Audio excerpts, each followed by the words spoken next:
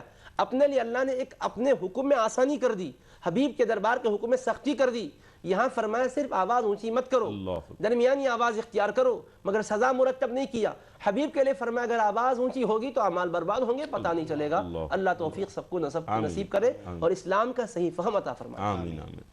ناظرین بہت اہم گفتگو کی طرف ہیں، ایک وقفہ لے رہے ہیں.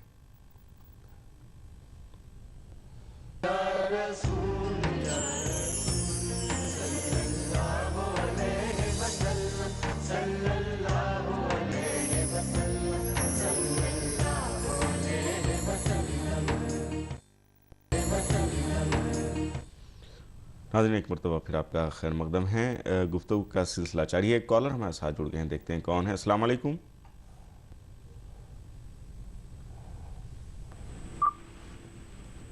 السلام علیکم. وعلیکم السلام ورحمۃ اللہ وبرکاتہ. حضرت کیسے ہیں آپ لوگ؟ الحمدللہ. آپ کون بات کریں بھائی؟ جی محمد افضل بات کر رہا ہوں میں گجرات سے. جی حضرت بھائی پروگرام میں استقبال ہے، کیا فرمائیں گے آپ؟ جی میں ایک فرمائش کرنا چاہتا ہوں. جی ناط خواں حضرت سے. جی ٹھیک ہے. نام محمد کتنا میٹھا میٹھا لگتا ہے. ٹھیک.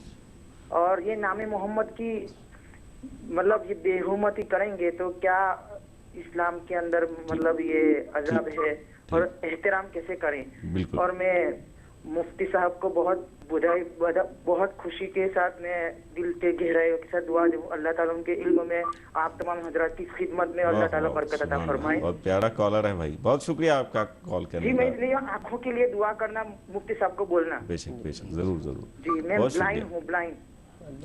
اللہ اکبر. ناظرین، نابینا تھے ابھی ہمارے جو کالر تھے، ان کی محبت دیکھیے، مقام مصطفیٰ کو سمجھنے کا سلیقہ دیکھیے آپ، کیا ان کا انداز ہے۔ اللہ خیر کا معاملہ کرے، ان کے درجات کو بلند کرے۔ ناظرین آئیے ایک کالر اور جڑ گئے ہمارے ساتھ، دیکھتے ہیں کون ہے۔ السلام علیکم۔ السلام علیکم ورحمۃ اللہ وبرکاتہ۔ وعلیکم السلام۔ جی بھائی، کون بات کر رہے ہیں؟ ہاں، میں محمد سعید انصاری بول رہا ہوں بھی منڈی سے۔ جی انصاری صاحب، پروگرام میں استقبال ہے، فرمائیے کیا کہیں۔ جی جی ہلو۔ جی آواز آ رہی ہے۔ ہاں، میں یہ پوچھنا چاہتا ہوں کہ سر حضور صلی اللہ تعالی وسلم مدینہ مکہ معظمہ میں کتنے دن تھے آپ؟ ٹھیک ہے، بہت شکریہ آپ کا، بہت شکریہ کال کرنے کا۔ ابھی گفتگو اس سلسلے کو جاری رکھیں گے۔ مفتی صاحب، مقام مصطفیٰ صلی اللہ علیہ وسلم کے مد میں اگر ہم اس میں احتیاط نہ برتیں تو آپ نے فرمایا کہ اعمال حبط ہونے کا اندیشہ ہے۔ ہم اس سلسلے میں سیرت، میلاد اور مختلف پہلوؤں سے جو پورے دنیا میں مناتے ہیں پروگرام، اس حوالے سے جو ہماری یہ جو طریقہ ہے کہ سرکار کی عظمت کو بیان کیا جائے، اس میں احتیاط کتنی برتنی چاہیے، اور اس کا جو ادب ہے اور اس کا جو فائدہ ہے، یہ اس سلسلے میں کیا فرمائیں؟ دیکھیے، نبی کریم صلی اللہ علیہ وآلہ وصحبہ وسلم کا تذکر جمیل، خواہ آپ کی سیرت طیبہ کے حوالے سے ہو، یا آپ کے فضائل و کمالات کے اعتبار سے ہو، یا آپ کی میلاد پاک کے واقعات کے اعتبار سے ہو، یہ سب کچھ صحابہ کرام سے ثابت بھی ہے، اور صحابہ کرام اس میں باقاعدہ اہتمام بھی کیا کرتے تھے۔ سیرت طیبہ کے مختلف گوشوں سے متعلق تو یقیناً اس پر تو سارے کے سارے متفق ہیں۔ اب رہا میلاد پاک کے حوالے سے کوئی اس طرح صحابہ کا اہتمام، تو ہاں یہ بھی موجود ہے۔ امام حاکم ابو عبداللہ نشاپوری رحمۃ اللہ علیہ مستدرک علی الصحیحین جو کتاب لکھے، بخاری اور مسلم کے شرط کی جو روایتیں رہ گئی تھی اس کو انہوں نے جمع کیا اس میں، اور امام طبرانی نے معجم میں روایت ذکر کی ہے کہ حضرت عباس رضی اللہ تعالیٰ عنہ جو حضور علیہ السلام کے چچا جان ہیں، حضور علیہ السلام کی خدمت بابرکت میں عرض کی ہے، یا رسول اللہ انی ارید ان امتدحک، یا رسول اللہ صلی اللہ علیہ وسلم، میرا جی چاہتا ہے کہ میں آپ کی مدح و ثنا بیان کروں، اجازت عطا فرمائیں۔ تو حضور علیہ السلام نے فرمایا قل لا یفض اللہ فاک، ایک روایت میں قل لا یفض فی اللہ فاک، کہ آپ تعریف کریں، ذکر کریں، اللہ پاک آپ کے منہ کی رونق کو نہ بگاڑے، آپ ہمیشہ خوشیوں میں رہیں، برکتوں میں رہیں، بیان کریں۔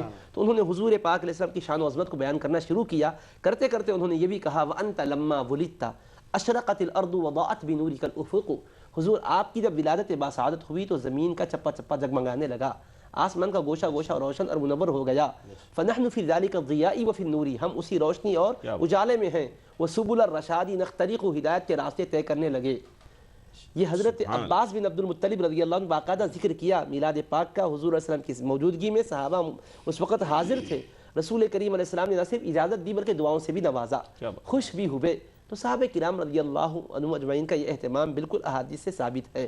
اب ایک بات غور کرنے کی ہے کہ تمام مسلمان آج دنیا میں جہاں بھی رہتے ہیں، سبھی مختلف مناسبتوں سے پروگرام اور اہتمامات کرتے ہیں، مدارس کے بھی جلسے ہوتے ہیں اور چینلز کے بھی پروگرامز ہوتے ہیں، اور جو بھی سیزن ہوتا ہے اس کے اعتبار سے باقاعدہ اہتمام ہوتے ہیں۔ مثلا حج کا موسم آتا ہے، حج کے تربیتی کیمپس ہوتے ہیں، اجتماعات ہوتے ہیں، حجاج کرام کو بلایا جاتا ہے، پھر ان کے لیے کھانے کا اہتمام بھی کیا جاتا ہے۔ حالانکہ حجاج کوئی غریب فقیر نہیں ہوتے، وہ تو استطاعت والے ہیں، لیکن ان کے لیے کھانے کا بھی اہتمام کیا جاتا ہے، ان کے لیے باقاعدہ معلومات فراہم کرنے کا اہتمام ہوتا ہے۔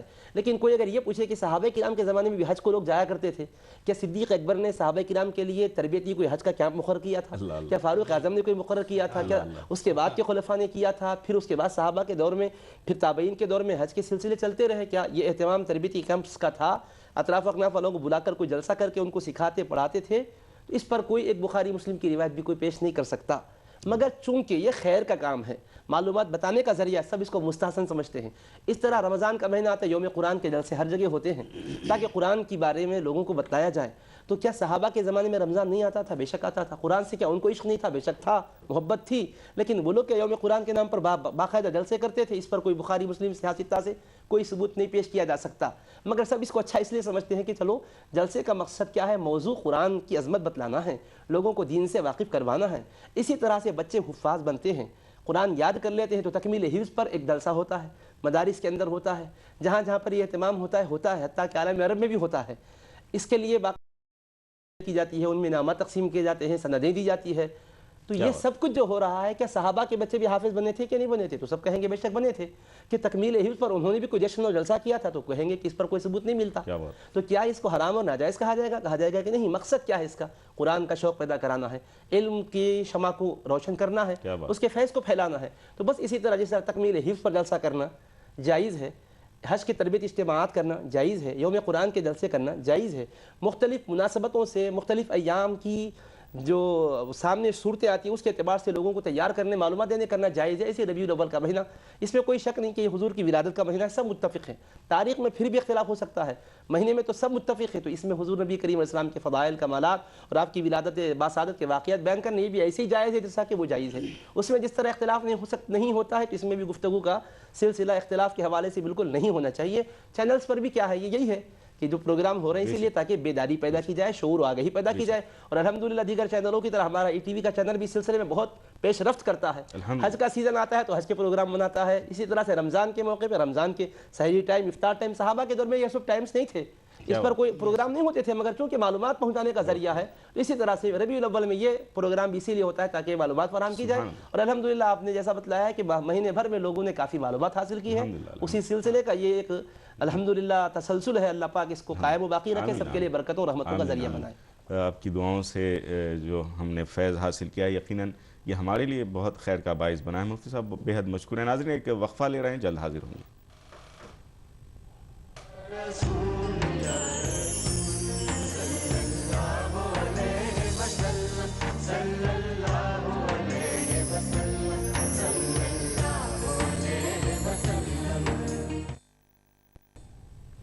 ہے موسم مدینہ بہرحال معجزہ، برسے جہاں اشاروں سے بادل مزے میں ہے، نعت نبی ہے عشق کا ایک امتحان جمیل، اس مشغلے میں جو بھی ہے پاگل مزے میں ہے۔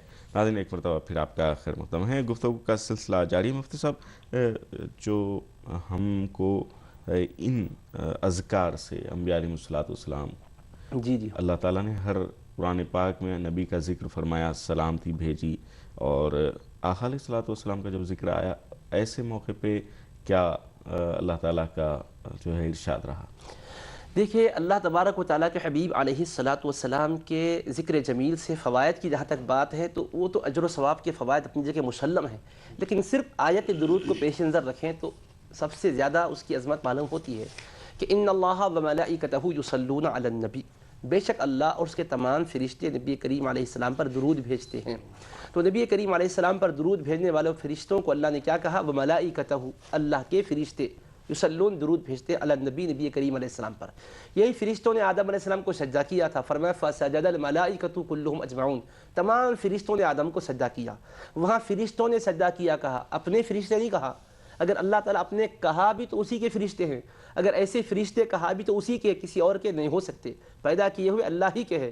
مگر اللہ نے حضرت آدم کی نسبت سے سجدے کا ذکر آیا تو تمام فرشتوں نے سجدہ کیا کہا۔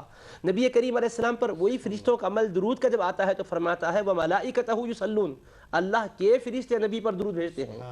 اللہ نے ان فرشتوں کو اپنی طرح نسبت دے کر فرمایا کہ یہ میرے فرشتے ہیں جو درود بھیجتے ہیں۔ تو نسبت ذکر کی وجہ سے اللہ نے ان کی اپنی طرف کر لی، اپنے فرشتے کہا۔ اگر نبی کہا تو اللہ کے ہی ہوں گے، مگر یہ اپنا جو کہا اظہار شرف کے لیے کہا۔ تو نبی پاک علیہ السلام کی نسبت ذکر اللہ کو اتنی پسند ہے کہ جو ذکر کرنے والا حضور کا ہوتا ہے اللہ اس کو اپنا کہہ کر منسوب فرما کر عزت و شرف کو بڑھا دیتا ہے۔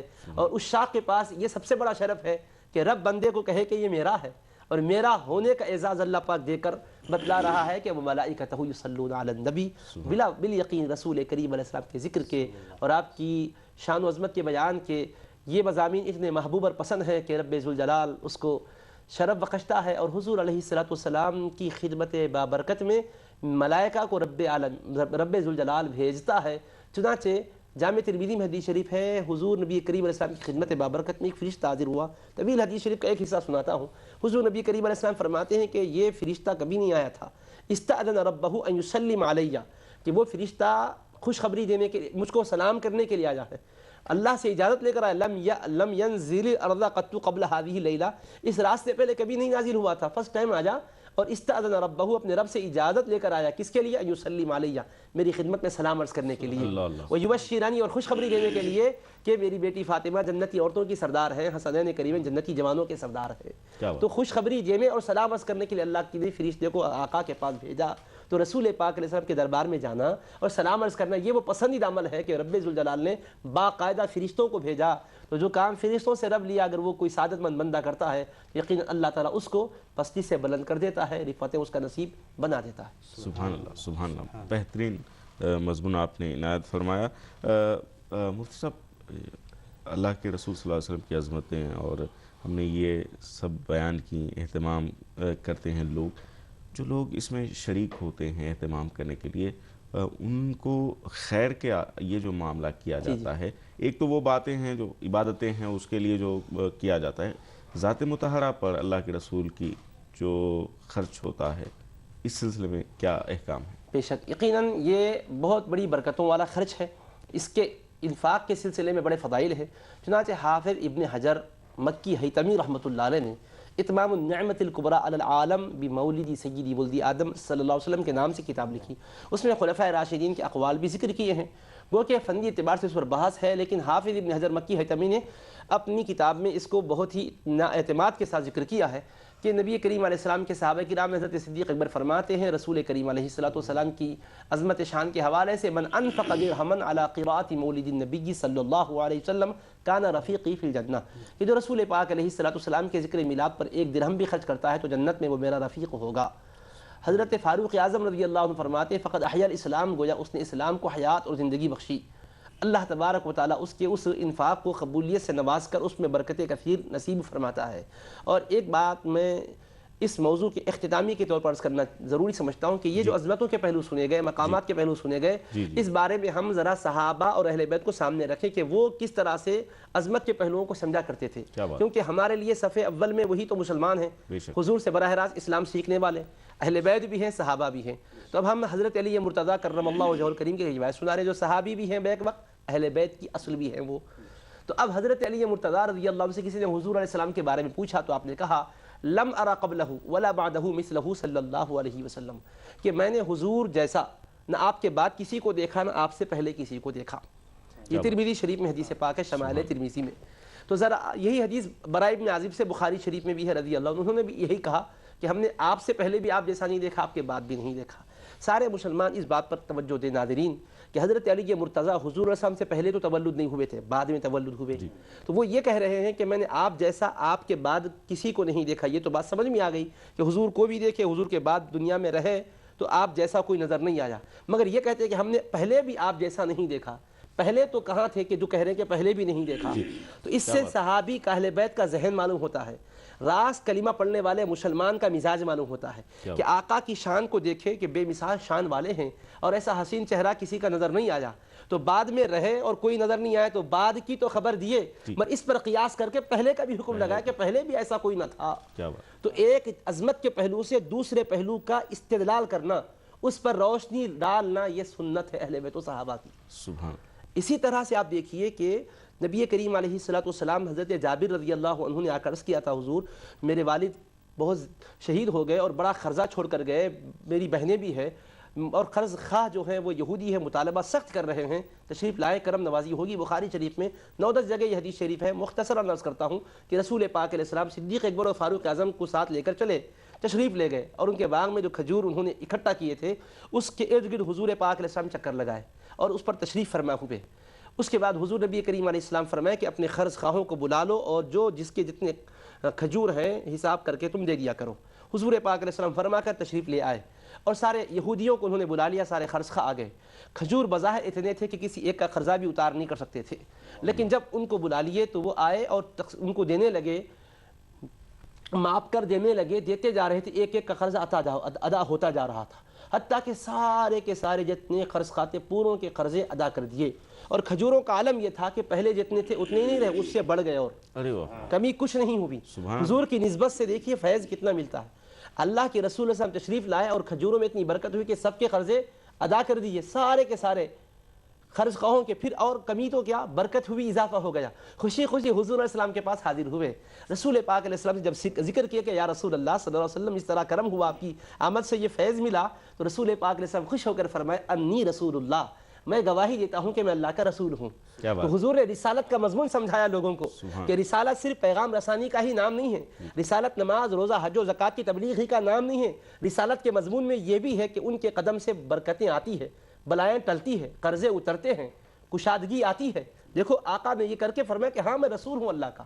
پھر خوش ہو کر فرمایا ذرا ابو بکر اور عمر کے پاس جاؤ، ان کو بھی سنا دو، یہ واقعہ ان سے بھی کہہ دو. تو حضور پاک علیہ السلام یہ پسند کرتے ہیں کہ عظمت کے پہلوؤں کو سامنے آنے کے بعد دوسروں تک پہنچایا جائے. فرمایا جاؤ ان سے بھی کہہ دو. جب یہ گئے ان کو سنانے کے لیے تو انہوں نے کہا قد کننا نعلم، ہم کو پتا تھا، انہ سیکون ذالک، کہ یقیناً برکت ہونے والی ہے. کیوں؟ جب حضور تشریف لائے تو جب ہی سمجھ گئے آقا تشریف لائیں اور برکت نہ ہو یہ ہو ہی نہیں سکتا.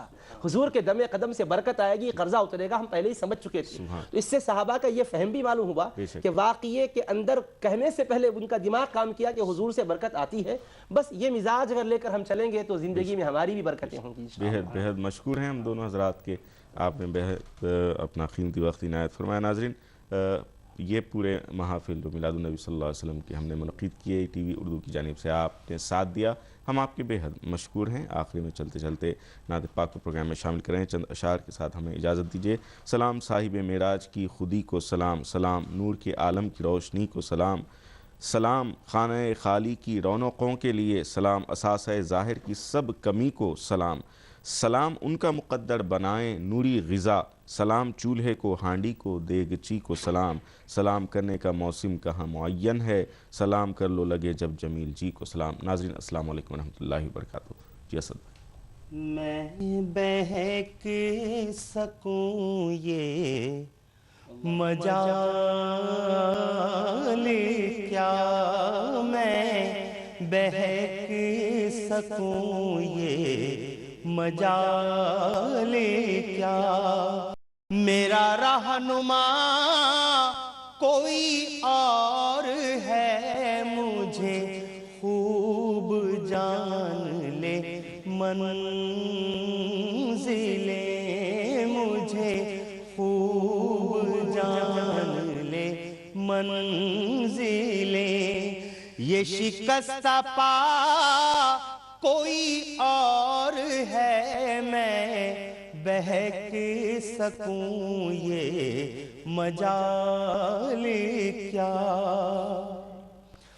میری التجا ہے یہ دوستو، کبھی تم جو سوئے حرم چلو، تو بنا کے سر کو خدم چلو، تو بنا کے سر کو خدم چلو، کہ یہ راستہ کوئی اور ہے، میں بہک سکوں یہ مجال کیا، یہ گمان تھا کئی سال سے، یہ یقین ہے کئی روز سے، میرے دل سے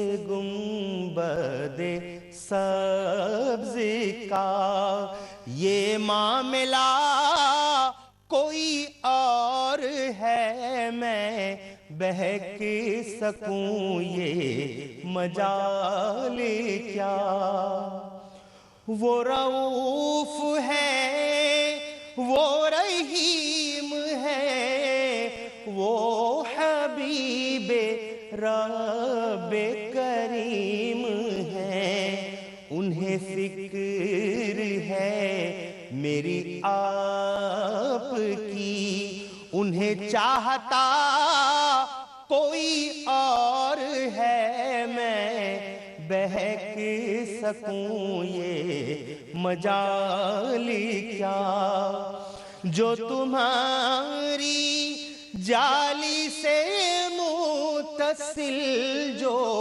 تمہاری جالی سے متصل متصل ہے